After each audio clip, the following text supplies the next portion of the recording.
Gumugulong na rin ang investigasyon ng Presidential Anti-Organized Crime Commission o PAOK kay Bamban Tarlac Mayor Alice Guo at iba pang opisyal ng lokal na pamahalaan.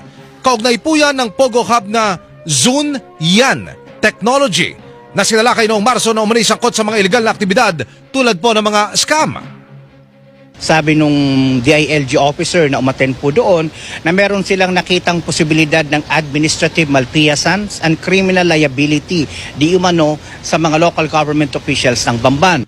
Ang tinig ni PAOK spokesperson Dr. Winston John Casio, natanggap na umano ni PAOK Chairman at Executive Secretary Lucas Bersamin ang investigasyon ng Department of the Interior and Local Government.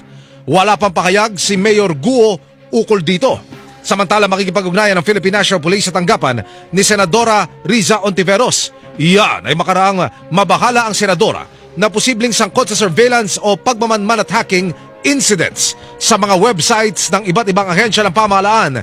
Ang Zunyan, ayon kay PNP Public Information Office Chief Police Colonel Gene Fajardo, inaalam na ng PNP Anti-Cybercrime Group sa Department of Information and Communications Technology o DICT at sa iba pang ahensya ang naturang informasyon para makumpirma ito.